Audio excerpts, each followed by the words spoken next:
The morning sun cast long shadows across the cobblestone courtyard as Sergeant James Mitchell adjusted his red tunic for the third time that hour. 28 years old and built like the rugby player he once was, James had been guarding Buckingham Palace for nearly 5 years. Today felt different somehow, though he couldn't put his finger on why. The tourists were already gathering in thick clusters behind the iron gates, cameras ready to capture the famous changing of the guard ceremony. Children pressed their faces against the metal bars while parents explained the importance of the royal tradition. James had grown accustomed to the constant attention, the flash of cameras, and the occasional shouted questions from visitors hoping to get a reaction. His partner for the morning shift was Corporal Sarah Williams, a sharp-eyed woman from Yorkshire who never missed a detail. They had worked together dozens of times before, and their silent communication had become almost telepathic. A slight nod from Sarah meant she had spotted something worth watching. A barely perceptible shift in James's stance told her to stay alert. The crowd today was larger than usual, swelled by a group of American tourists on a guided tour and several school groups from the countryside. James noticed how the children stared at him with wide eyes, fascinated by his tall black hat and polished boots.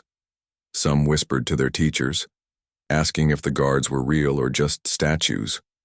Among the sea of faces, James's trained eye automatically cataloged the usual suspects: the elderly man who came every Tuesday to feed the pigeons, the young mother with twin boys who always tried to make the guards smile, the street artist who sketched portraits of tourists with the palace as a backdrop.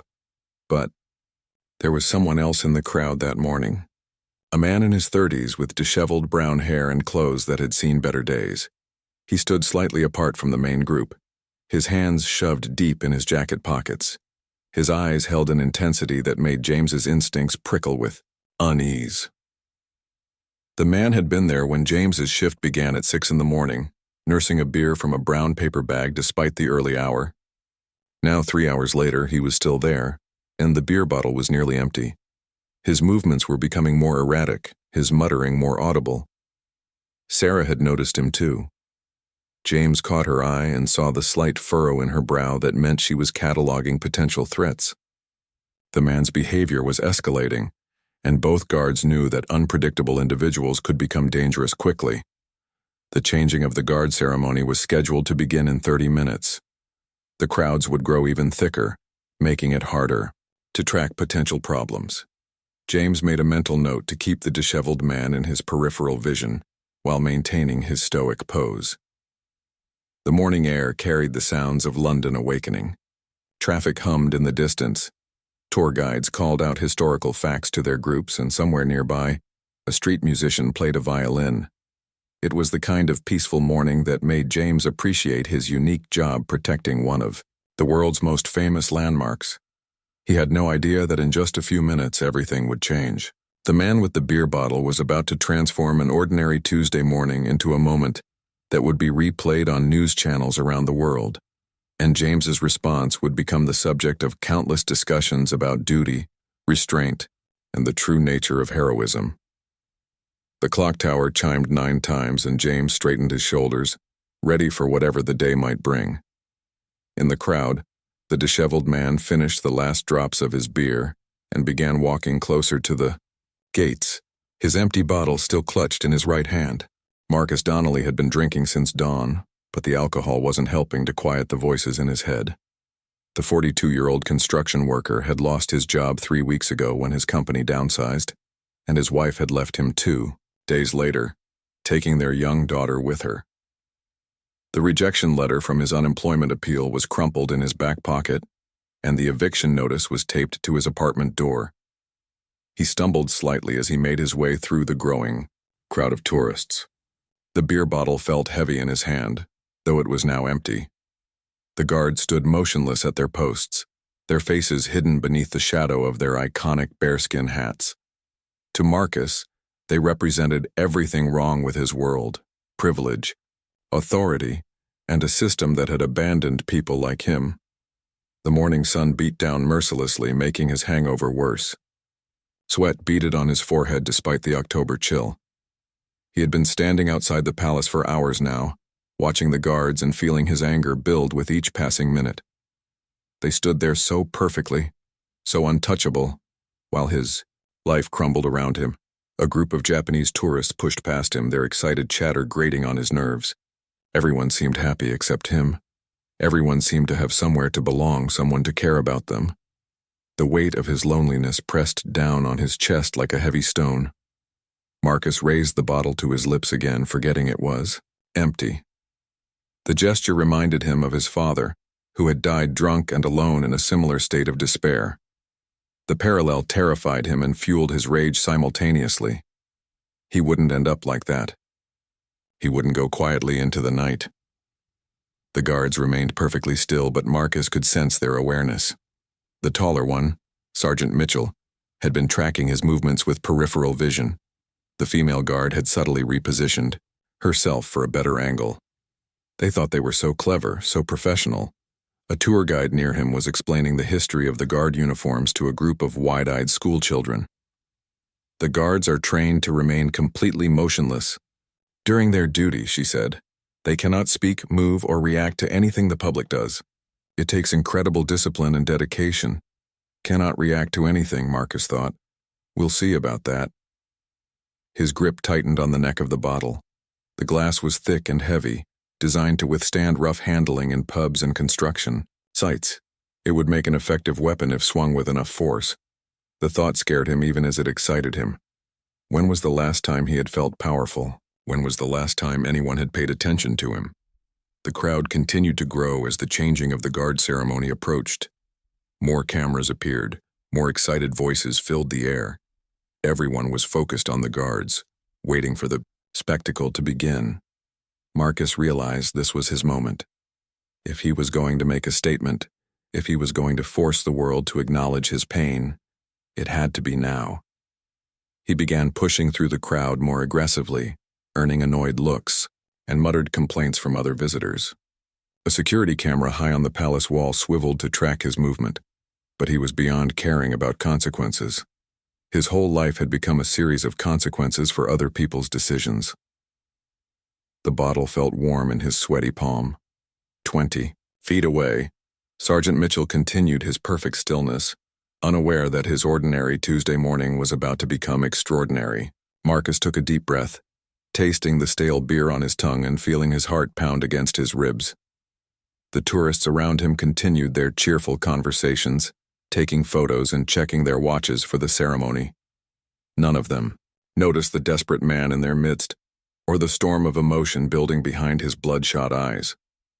In a few seconds, their peaceful morning would shatter along with the bottle Marcus was about to raise above his head. The first scream cut through the morning air like a blade. Marcus had pushed his way to the front of the crowd, just meters from the iron gates where Sergeant Mitchell stood at attention. Without warning, he raised the beer bottle high above his head and brought it down hard against the metal bars.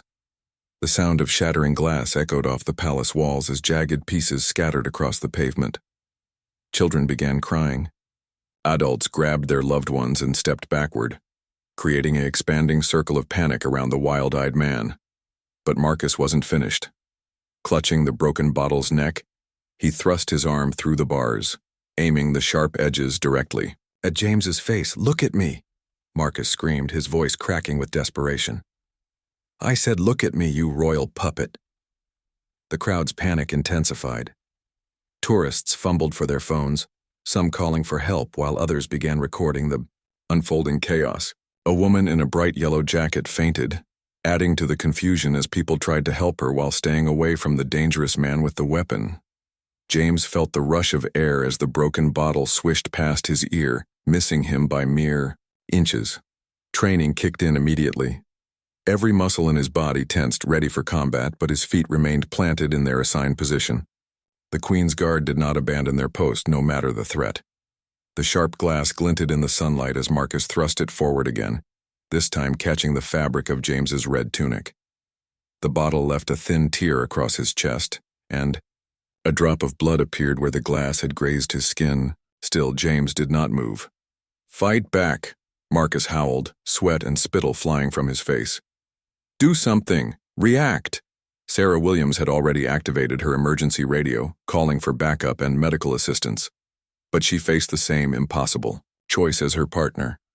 Leave her post to help or maintain the discipline that defined their service. Like James, she chose duty over instinct. A brave tourist, a retired military man named Robert Chen, tried to approach Marcus from behind. "Sir, please put that down," he called out in a calm voice. "No one wants to hurt you. Let's talk about this." Marcus spun around, waving the jagged weapon wildly. "Stay back. This isn't about you." He turned back to James, who continued to stand motionless despite the blood seeping through his torn uniform. "What kind of man are you? I could kill you right now." The broken bottle came forward again, this time aimed at James's throat. For a split second, it seemed certain that the sharp glass would find its mark. James could smell the stale beer on Marcus's breath, could see the pain and madness in the man's eyes. Death was inches away, but still he did not move. Then something unexpected happened. A small girl, no more than 7 years old, had somehow slipped away from her terrified parents. She walked calmly through the crowd of panicking adults, her innocent face turned upward toward the raging man. "Mister," she said in a clear, sweet voice, "why are you so angry?" Marcus froze, the bottle still raised above his head. The simple question from the child cut through his rage like nothing else could have. For a moment the madness cleared from his eyes, and he saw what he had become. A dangerous man, terrorizing innocent people, including children. The bottle trembled in his grip. James remained statue still, but his eyes now focused directly on the little girl who had wandered into harm's way. The crowd held its collective breath, sensing that this moment would determine whether the morning ended in tragedy or something else entirely. Police sirens wailed in the distance, growing louder by the second. Marcus looked at the broken glass in his hand, then at the blood on the guard's uniform, then at the frightened faces surrounding him.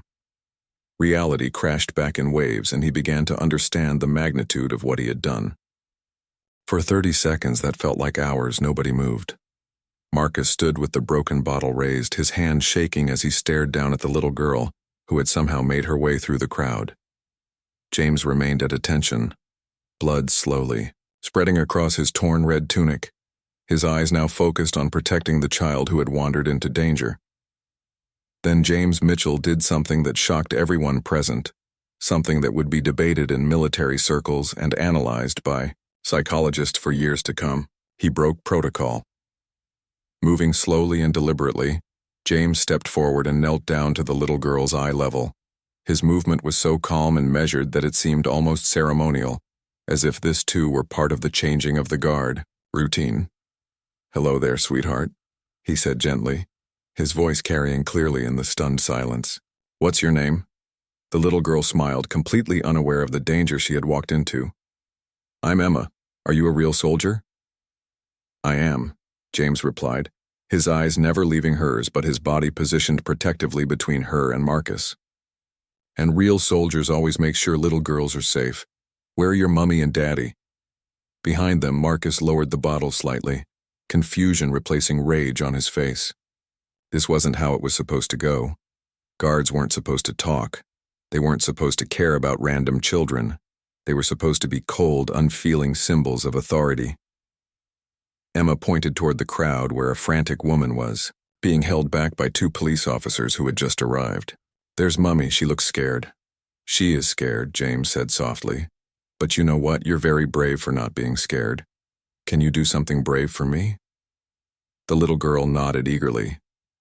"Can you walk very slowly back to your mummy? And can you tell her that the soldier said everything is going to be okay?" As Emma began walking back toward her mother, James did something else that defied all his training. He stood up and turned to face Marcus directly. Not the blank, distant stare of a ceremonial guard, but the direct human gaze of one man looking at another. "My name is James," he said quietly. His words meant only for Marcus. "What's yours?" Marcus felt the broken bottle slip in his sweaty grip. Marcus. My name is Marcus." "Hello, Marcus," James replied, as if they were meeting at a pub rather than in the middle of a violent confrontation. "That's a strong name. Are you hurt?" The question caught Marcus completely off guard. He looked down at the jagged glass in his hand, then at the blood on James's uniform. "Am I hurt? You're the one bleeding." "It's just a scratch," James said, though the dark stain on his tunic suggested otherwise. "But you look like you're in pain." "A different kind of pain." Marcus felt his throat constrict. When was the last time someone had asked if he was hurt? When was the last time anyone had looked at him with concern instead of fear or disgust? The bottle began to lower as his arm grew tired from holding it up. "I lost everything," Marcus whispered, his voice breaking. "My job, my wife, my little girl. She was about the same age as—" He gestured weakly toward where Emma had disappeared into her mother's arms. James nodded slowly. "That sounds incredibly hard. I can't imagine how much that must hurt." Police officers were surrounding them now, but James held up one hand in a subtle gesture that asked them to wait. This moment required patience, not force. "I didn't mean to." Marcus looked at the bottle again, seeming surprised to find it in his hand. "I just wanted someone to see me, to know I exist." "I see you, Marcus," James said simply. "And I'm going to remember you. Not for this," he gestured to the broken glass, "but because you stopped when Emma asked you that question. Because somewhere inside all that pain, you're still a good man." The broken bottle slipped from Marcus's fingers and shattered harmlessly on the pavement. The moment the broken bottle hit the pavement, the entire atmosphere changed. What had been building toward violence suddenly shifted into something none of the onlookers had expected to witness. The crowd, which had been backing away in terror just moments before, now pressed closer, drawn by the extraordinary scene unfolding before them. Cell phone cameras that had been recording in fear now captured something unprecedented. A royal guard, bleeding from his wounds, showing compassion to the man who had just attacked him.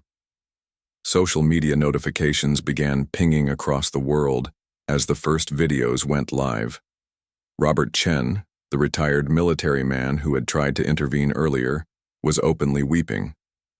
"In 30 years of service," he told a reporter later, "I never saw anything like it. That guard just redefined what courage looks like." Emma's mother, Margaret Walsh, had finally broken through the police cordon and swept her daughter into her arms. But instead of fleeing the scene, she lingered, watching as James continued talking quietly to Marcus. "Emma asked me later why the angry man was crying," she would tell journalists. "I didn't know how to explain that sometimes grown-ups hurt so badly that they forget how to ask for help properly." Dr. Sarah Pemberton, a child psychologist who had been touring the palace with her family, found herself studying the interaction with professional fascination. "The guard's response was textbook de-escalation," she later wrote in a widely shared blog post. "But more than that, it was pure human empathy. He saw through the aggression to the pain underneath." As police officers carefully moved in to arrest Marcus, who offered no resistance, something remarkable happened. The crowd began to applaud. It started with just one person, then spread like ripples across the gathered tourists. They weren't applauding the arrest or the end of danger. They were applauding James Mitchell's extraordinary display of humanity. Marcus looked confused by the applause, glancing around at faces that no longer showed fear, but something closer to admiration. "I don't understand," he said to the officer, placing handcuffs on his wrists. "I attacked him. I could have killed him." "But you didn't," Officer Patricia Hayes replied gently. "And he saw that before you did." James, meanwhile, was being examined by paramedics who had arrived with the police.